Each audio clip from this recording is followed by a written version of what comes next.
Bueno, vamos a leer los primeros 9 versículos de ese capítulo 4 del libro de Josué. Usted me acompaña ahí con su mirada, lo va a tener en pantallas. Dice así el verso 1 del capítulo 4 del libro de Josué. Cuando toda la gente hubo acabado de pasar el Jordán, Jehová habló a Josué diciendo, verso 2, tomad del pueblo 12 hombres, uno de cada tribu, y mandadles diciendo, tomad aquí de en medio del Jordán, noten esto, de en medio del Jordán, o sea, de este río, del lugar donde están firmes los pies de los sacerdotes, 12 piedras, las cuales pasaréis con vosotros, y levantadlas en un lugar donde habéis de pasar la noche. Vamos al verso 4. Entonces Josué llamó a los 12 hombres a los cuales él había designado de entre los hijos de Israel, uno de cada tribu. Verso 5. Y les dijo Josué, pasad delante del arca de Jehová vuestro Dios a la mitad del Jordán, y cada uno de vosotros tome una piedra sobre su hombro conforme al número de las tribus de los hijos de Israel. Esto significa que no eran piedritas, ¿no? Como las que yo les puse aquí. No eran piedritas, eran piedras grandes al punto de subírsela, dice ahí, al hombro. Y es muy interesante porque estas piedras no era de cualquier ubicación o cualquier parte del río, del centro del río, donde estaban los sacerdotes cargando el arca del pacto. La semana antepasada les mostré una imagen donde los sacerdotes estaban en medio del río, en seco, cargando el arca del pacto. Y de ahí tenían que tomar 12 piedras. Alguien pensaría, pues les costó mucho trabajo quizás. No. Esa parte desértica de Jericó, o donde está el río Jordán, es muy pedregoso. Entonces, de hecho era muy peligroso cruzar, lo mencionamos la semana antepasada. Para el pueblo era muy peligroso cruzar porque había muchas piedras y la corriente era muy fuerte. Entonces no les costó mucho trabajo escoger 12 piedras, pero la indicación era de en medio, ¿no? Donde estaban los pies de los sacerdotes. Dice el verso 6, para que esto sea señal entre vosotros, y cuando vuestros hijos preguntaren a sus padres mañana diciendo, ¿qué significan estas piedras?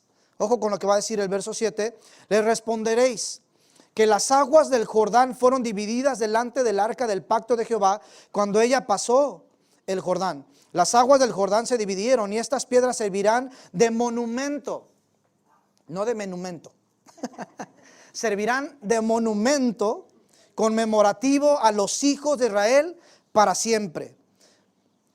Dice el verso 8, y los hijos de Israel lo hicieron así como Josué les mandó, tomaron 12 piedras de en medio del Jordán, como Jehová le había dicho a Josué, conforme al número de las tribus de los hijos de Israel, y las pasaron al lugar donde acamparon y las levantaron allí. Verso 9, Josué también levantó, esto me encanta, Josué también levantó 12 piedras en medio del Jordán, en el lugar donde estuvieron los pies de los sacerdotes que llevaban el arca del pacto, y han estado allí hasta hoy. Bueno, nada más una aclaración, eso de que han estado allí hasta hoy no significa que si usted ahorita va al río Jordán va a encontrar las piedras. En ese momento estaban ahí. De hecho, varios arqueólogos han ido en busca de esos monumentos y no los han encontrado. Algunos creen que posiblemente fueron derribados o están ocultos, sepultados en tierra. Recientemente leía un artículo de un arqueólogo que estuvo volando un dron en esos lugares del río Jordán y dice que hay una sección muy curiosa. Él tomó algunas imágenes. Híjole, se me fue el rollo, les hubiera traído esas imágenes, pero las puede googlear y las va a encontrar. Y estas tomas aéreas que él tiene, hay como si fuera una sandalia hecha de piedras. Y se ve desde lo alto, como si fuera una sandalia hecha de piedras. Ahora, este arqueólogo no se atreve a decir que sea el monumento que levantó el pueblo de Israel. Yo también creo que no es así, porque ahí nos dice que tendrían que apilar las piedras, ¿no? Entonces no creo que hayan dibujado una sandalia. Ahora, es interesante que sea una sandalia, ¿no? Porque en aquellos tiempos era lo que se usaba. Pero nada más les dejo ese dato. Nada más para tomar como de manera completa la historia, recordemos lo siguiente. El pueblo de Israel, que había recibido una promesa de parte de Dios de poseer una tierra donde fluye leche y miel, esa promesa que se les había dado cientos de años atrás a Abraham, Isaac y Jacob, ya están en las fronteras. Lo único que dividía de la tierra prometida al pueblo era el río Jordán. ¿no es cierto? Y repito, era un río acaudalado, con muchas corrientes, muchos rápidos, entonces era muy complejo. Pero Dios le da instrucciones a Josué y le dice, ustedes vayan, yo voy a dividir el río. Créanme, no era nada alocado esto, no era nada alocado. ¿Por qué digo esto? Porque anteriormente Dios ya había dividido el mar Rojo y lo había partido en dos. Así que el pueblo sabía que Dios era capaz de hacerlo. Y es interesante, lo vimos la semana antepasada en el capítulo 3 precisamente, cómo el agua se detuvo. ¿Para qué? Para que el pueblo pasara en seco. Miren, imaginen esta escena conmigo. Estamos hablando de los sacerdotes están parados en medio del río. Y yo creo que el miedo que pudieron haber sentido es, ¿te imaginas que se rompan ahora sí que las fuentes? Nos arrastra el río aquí. Tan solo yo creo que lo vimos la semana pasada, Jehová le dice al pueblo que los sacerdotes en cuanto pisen el agua, yo creo que los sacerdotes iban adentrando y decir, hey, esto está muy fuerte la corriente y no está pasando nada. No me imagino el miedo que estaban sintiendo, pero ojo con lo que yo aprendí en estos primeros 9 versículos que les leía. Después de cruzar el río Jordán, algo realmente milagroso y poderoso, nadie se hubiera imaginado que esto hubiera sucedido. ¿Qué creen? Yo quiero pensar que el pueblo, después de haber cruzado ese río, hubieran dicho, Josué, vamos a poseer Jericó. ¿Quién nos va a poder detener? Ahora, ¿recuerdan el informe de esta mujer de Rahab? Dijo, están aterrados todo el pueblo. Ya sabían quién era el pueblo de Israel y quién era Jehová que representaba ese pueblo. Estaba aterrado el pueblo. Así que Israel hubiera dicho, Josué, vámonos directo, nos metemos a la ciudad y los destruimos. Jehová está del lado de nosotros. Si ya dividió el río Jordán, ¿tú crees que no nos va a dar la ciudad? Pero ojo con lo que quiero decirles aquí. Y una ocasión Martita predicó de esto un miércoles. Una frase que Dios le dio y a mí me encantó y es, Dios nunca tiene prisa. Dios nunca tiene prisa. Y escuchen esto. Él se toma el tiempo para conquistar a Israel espiritualmente antes de que ellos puedan conquistar Jericó bajo su guía. Repito esto y trate de encontrarle sentido en su vida. Él, hablando de Dios, se toma el tiempo para conquistar a Israel espiritualmente antes de que ellos puedan conquistar Jericó bajo su guía. ¿A qué me refiero? Miren nada más. Muchas veces queremos que Dios interfiera o arregle nuestras circunstancias, pero Él está más interesado en arreglar tu corazón. Queremos que Él se haga cargo de toda la tragedia que hay a nuestro alrededor, pero nunca de nuestro corazón. Le decimos, Dios, ayúdame con esto, Dios, socórreme en esta parte, Dios, encárgate de lo otro, pero nunca le decimos, arregla mi corazón. Y sabes, Dios está más interesado en arreglar nuestros corazones que nuestras circunstancias. ¿Sabe por qué? Porque muchas veces las circunstancias nos arrojan a sus brazos. Cuando uno está en calamidad, cuando uno está en dificultad, cuando uno está en problemas, lo que comúnmente tendemos a hacer es, Dios, ayúdame. Ahora, ¿eso está mal? Mucha gente lo ve muy mal. Incluso suelen llamarnos o decir que hipócritas, ¿no? Ahora sí lo necesitas y levantas la vista al cielo. Yo le digo una cosa, no importa. Es mejor que nos digan hipócritas a orgullosos, ¿no? La hipocresía nos puede llevar a Él, si lo queremos ver así, pero el orgullo lo puede detener. No, yo no. Si nunca le he pedido su ayuda, menos ahora. Recuerde esto, Dios está más interesado en hacerse cargo de nuestros corazones que de nuestras circunstancias. Algo más que quiero mencionarte aquí, y lo veía en el verso 9, les decía, Josué también, no solamente le pide a 12 hombres llevarse 12 piedras para levantar un monumento, un altar en donde iban a pasar la noche, sino que incluso el líder, Josué, también levanta un monumento, él solo. ¿Y dónde lo montó? ¿Dónde lo levantó? En el medio del río Jordán. Les decía esto hace 15 días. Alguien pensaría, qué loco, ¿para qué hacer un monumento que van a cubrir las aguas? Después de que las aguas vuelvan a su caudal, esto va a quedar sepultado, nadie lo va a ver. Casi como los parques que recientemente han hecho en nuestra bella Tijuana, ¿no? Donde viene la lluvia y quedan sepultados, ¿no? Pero esa es otra historia. No vamos a meternos en temas políticos. Pero ojo con esto, yo me decía, ¿quién lo va a ver?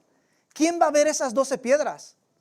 Noten lo siguiente, lo que creo que la Escritura nos muestra en este versículo. No siempre hay temporadas de abundancia. Ese río era el momento en el que se desbordaba el agua. Era una temporada. La primavera estaba entrando.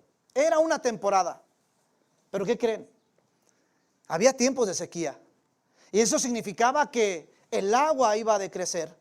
Y por ende, el monumento iba a ser visible. Abracen eso, por favor. Especialmente en tiempos de sequía, debemos recordar las grandes cosas que Dios ha hecho en nosotros. Cuando sientas que no hay solución a tus problemas, cuando sientas que todo está aniquilado, destruido, son tiempos de sequía.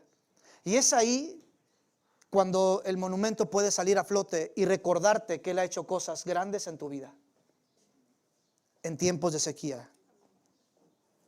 Vamos a leer los versos 10 al 18. Vamos un poquito rápido porque pues sé que va a haber party al final, ¿no? Alguien le dijo, no sé, como que vuela tamales. Ojo con esto, vamos al verso 10. Y los sacerdotes que llevaban el arca se pararon en medio del Jordán hasta que se hizo todo lo que Jehová había mandado a Josué que dijese al pueblo conforme a todas las cosas que Moisés había mandado a Josué, y el pueblo se dio prisa y pasó. Aquí vemos ya que el pueblo está cumpliendo todas las instrucciones que ya Josué les había dado. Verso 11, y cuando todo el pueblo acabó de pasar, también pasó el arca de Jehová y los sacerdotes en presencia del pueblo. También los hijos de Rubén y los hijos de Gad y la media tribu de Manasés pasaron armados delante de los hijos de Israel, según Moisés les había dicho. ¿Recuerdan este versículo? Y si no lo recuerdan, hay que leer la Biblia. No, ojo con esto. Yo recordaba cuando leí este versículo que fueron estas dos tribus, la tribu de Rubén, de Efraín y Manasés, que se acercaron con Josué para decirle, hey, déjanos estas tierras, ¿no? Antes de cruzar el Jordán. Déjanos estas tierras, deja nuestra familia que nos asentemos aquí. Y esto molestó muchísimo a Josué, porque les decía yo, los vio como muy agarrados, ¿no? Decir, hey, nos falta conquistar demasiado. Todavía ni conquistamos nada y ustedes se quieren quedar aquí. Ustedes no quieren sacrificar a sus familias, no quieren pelear. Y eso molestó mucho a Josué, al punto de que les dijo, ok, les doy ese territorio si se comprometen a que cuando vayamos a Jericó, todos los hombres armados van a pasar con nosotros. Y ellos aceptaron el reto, así que, ¿qué creen? Aquí se ve el cumplimiento, cumplieron su promesa. Así que familia, si usted hace promesas, no tarde en cumplirlas. Si usted dice que va a ir a algún lugar, vaya. Si usted dice que no va a ir, pues vaya si después se arrepiente. Pero ojo, muchas veces somos bien buenos para comprometernos. Sí, mami, ahí voy a estar. Sí, compañeras del trabajo, ahí nos vemos. Yo sé y yo entiendo que hay cosas extremas, difíciles, graves que pueden impedir que cumplamos con un compromiso. Pero aún así hay muchas maneras, hay muchas formas para hacerles saber con quién nos comprometimos que no vamos a poder cumplir. Pero si usted se compromete, no dude en cumplirlo. Cualquiera que sea la promesa que usted haya hecho. Continuemos. Dice, miren nada más, como 40,000 hombres armados listos para la guerra pasaron hacia la llanura de Jericó delante de Jehová. Yo no me imagino a los pobladores de Jericó, ¿recuerdan? La ciudad amurallada. 2 muros de 9 metros. Yo no me imagino a los ciudadanos en la muralla viendo, híjole, ya se dividió el río Jordán. Y ahí vienen. Y ya pasaron 40,000 soldados armados. No me imagino, aterradísimos. Y mire lo que continúa diciendo. En aquel día, el verso 14, Jehová engrandeció a Josué a los ojos de todo Israel y temieron como habían temido a Moisés todos los días de su vida. Ya lo dijimos antes, es aquí cuando empiezan a honrar a Josué. A Moisés lo amaban, ¿cómo no? Los libertó de la esclavitud. Y decían, ¿y Josué quién es? Bueno, servía a Moisés, era un buen líder, pero es aquí cuando ya le toman respeto a Josué. Dice el verso 15, luego Jehová habló a Josué diciendo, me encanta esto, luego Jehová habló a Josué diciendo. Alguien pensaría, ¿por qué a mí Dios ya no me habla? ¿Cómo me encantaría que me hablara como le habló en su momento a Josué, a Abraham? ¿Y por qué ya no me habla? ¿Sabe por qué muchas veces Dios no habla? Ya lo hemos dicho incansablemente, porque no leemos la Biblia. Todos sus dichos están aquí. Todas sus palabras están aquí. Es bien fácil decir, Dios, dame orientación, dame un consejo. ¿Y sabe? La cantidad de consejos y guianza, orientación que uno puede tener aquí. Y alguien diría, incluso para saber a qué escuela tengo que ir, incluso para saber con quién me debo de casar. Hay un montón de detalles que uno descubriría si leyera su palabra. ¿Me voy de mi casa este fin de semana o no?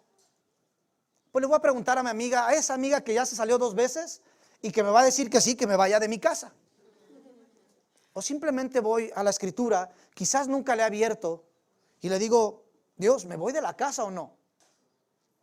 Y posiblemente te encontrarías con muchísimos pasajes que alimentarían tu decisión o te dirían, quédate en casa. Pero si queremos un consejo y no leemos la Biblia, ojo, yo amo a mi esposa y la profesión que ella tiene. Pero siempre, Marta y yo lo decimos, hay uno por encima de toda la sabiduría. Hay uno por encima de toda la psicología.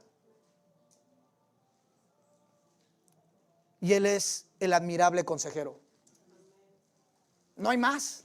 Él es el admirable consejero.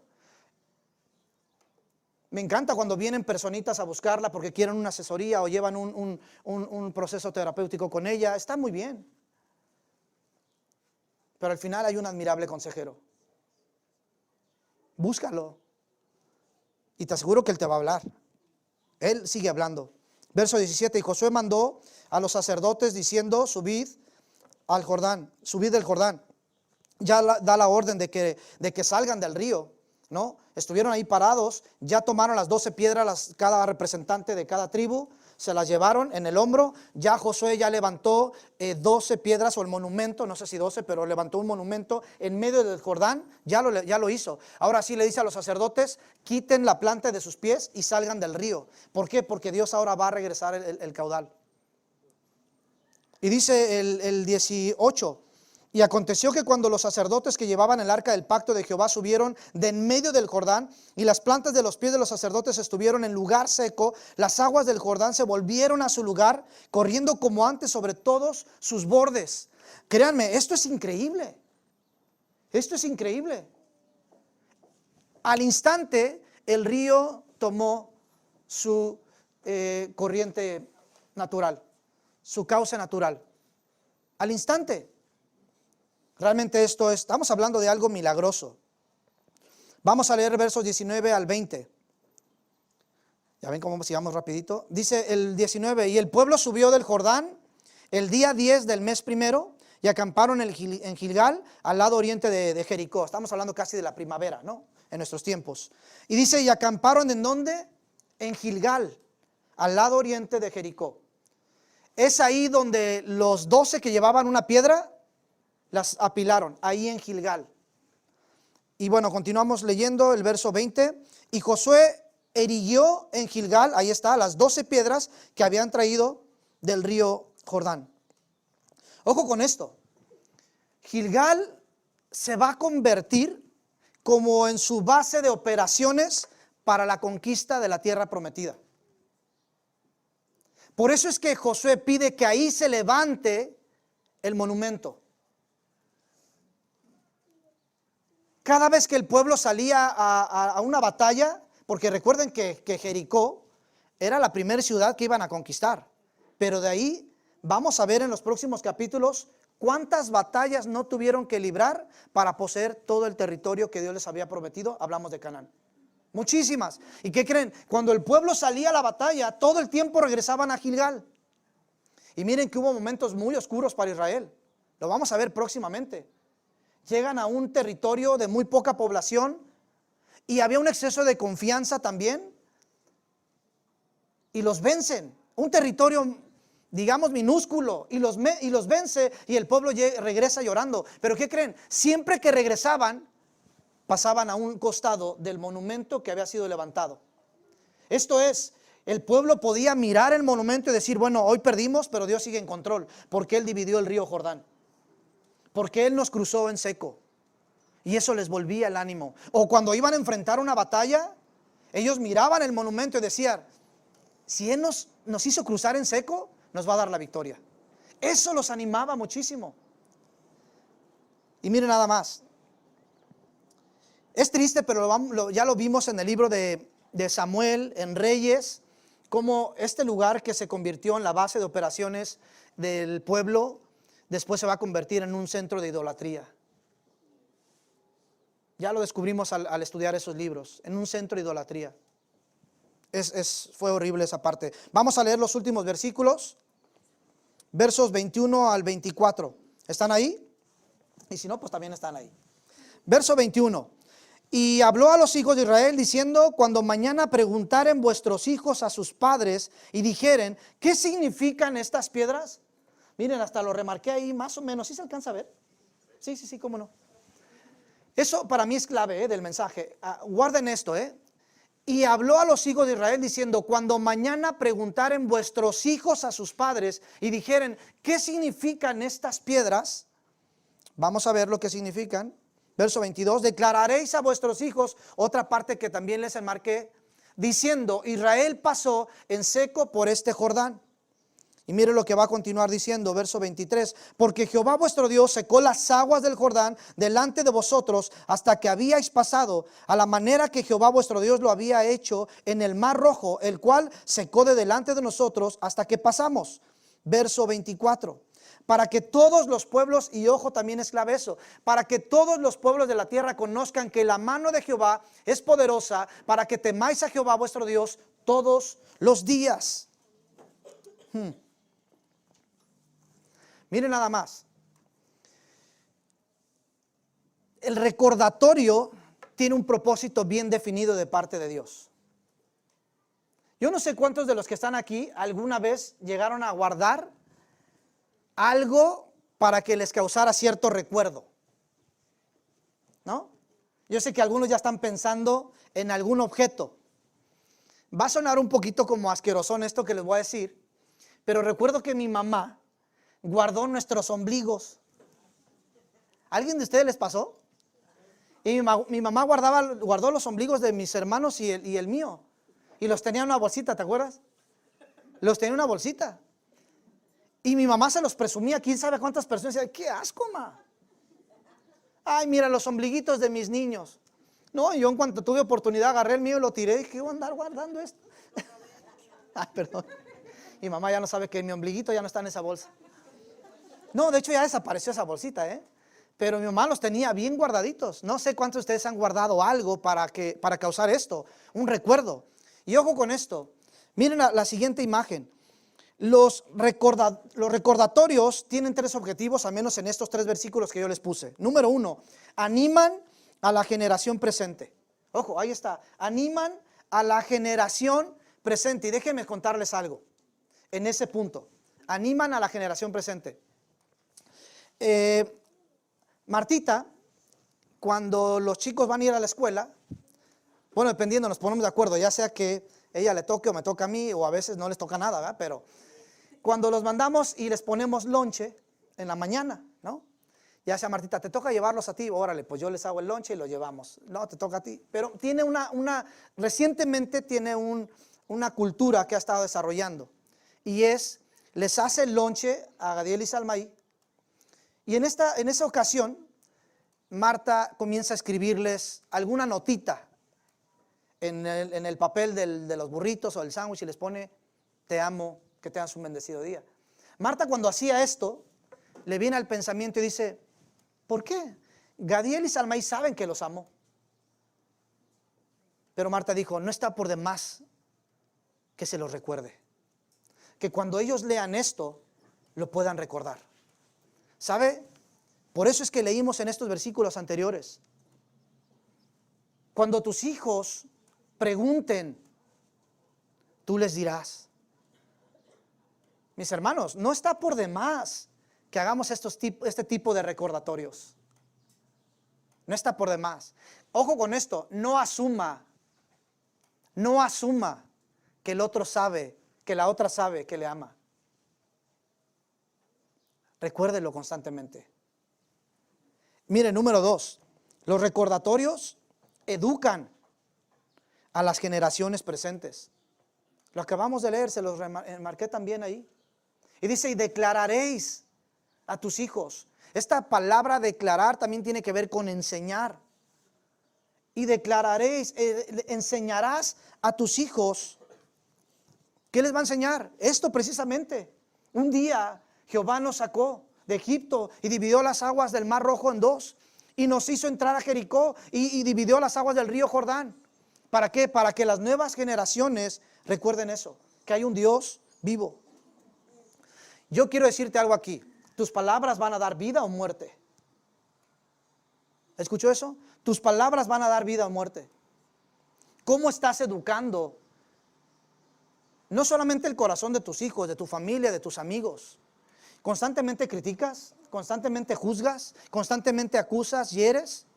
Bueno, esa es una forma de recordarle a tus generaciones lo malos, malvados, lo ineficientes que son, o lo buenos, los amorosos, los tiernos que son. De eso se trata. ¿Cómo estás educando a esas generaciones? Y tercero, ahí lo va a tener en pantalla, los recordatorios son una evidencia para todo el mundo respecto al Dios vivo y verdadero. Lo vimos al final, para que toda la tierra conozca que Él es Dios. Déjate lo explico con las siguientes, déjame, ya me pasé aquí. Con las siguientes imágenes que vamos a tener en pantalla. Bueno, antes de eso, mira, ahí puse una frase. Es muy fácil para nosotros olvidarnos de los grandes milagros que Dios ha realizado a nuestro favor. Es muy fácil. Es muy fácil para nosotros. Podemos recordar el ombliguito, pero no cuando Dios intervino en nuestras vidas en alguna situación específica. Es más, todo lo contrario, pensamos que Dios nunca ha hecho algo bueno por nosotros. Bueno, si Dios es tan bueno, ¿por qué permitió que me pasara esto? Si escarbáramos en eso, nos daríamos cuenta que Dios ha estado ahí. He pasado por muchas situaciones en mi vida, desde mi infancia. Y en una ocasión, Marta y yo estábamos haciendo un ejercicio mental, ¿no? Y en ese momento estaba recordando ciertos aspectos y episodios de mi vida que me estaban causando mucho dolor. Mucho dolor, pero en ese momento la persona que nos estaba guiando en este ejercicio me dice, busca a Jesús en medio de esos momentos dolorosos, en medio de esos recuerdos dolorosos, búscalo.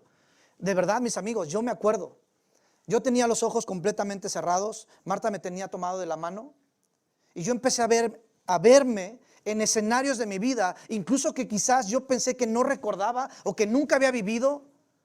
Yo hasta me decía a mí mismo, ¿será que esto fue real? Pero mientras yo me veía en esos momentos dolorosos de mi vida, empecé a decirme a mí, Jesús, ¿dónde estás? ¿Por qué me siento tan frustrado, tan afectado, abandonado, triste? ¿Dónde estás? Y créanme, yo me recuerdo girar mi cabeza en esos episodios de dolor y hasta que encontraba a Jesús. En cada uno de esos momentos veía a Jesús y eso me empezó a llenar de calma, de muchísima calma. Y empecé a decirme a mí mismo, cada vez que venían estos recuerdos de dolor decía, tú estuviste ahí, siempre estuviste ahí. Y pude comentarlo con Marta y le di episodios claves y le decía, ¿sabes qué, Marta? En medio de ese dolor, ve a Jesús atrás de esto y ve a Jesús parado ahí. Y creo que en ese momento muchos aspectos de mi vida fueron sanados. Pero sabe, con mucha facilidad recordamos y pensamos que Dios nunca ha estado ahí. No, siempre ha estado ahí. Si estamos con vida hoy, si estamos aquí hoy, es porque Él ha tenido misericordia, gracia a favor de nosotros. O sea que Él ha estado ahí en nuestra vida. Y mira la siguiente imagen. Si a nosotros somos muy fáciles para olvidar, Jesús no. Nuestro Dios es bien bueno para recordar, incluso nos ha dejado ciertos recordatorios. Recientemente en este climita me tocó, mientras manejaba en un compromiso que teníamos, vi cómo se dibujaba un arco iris. Y esto me hizo recordar que precisamente Jehová dejó un arco iris para recordarnos que nunca más iba a exterminar la tierra con un diluvio. No son 12 piedras, pero es un arco iris. Para recordarnos que Él es un Dios de promesas. Que Él es un Dios de promesas. Así que todo lo que Dios promete lo cumple. ¿Cuántos dicen amén a eso?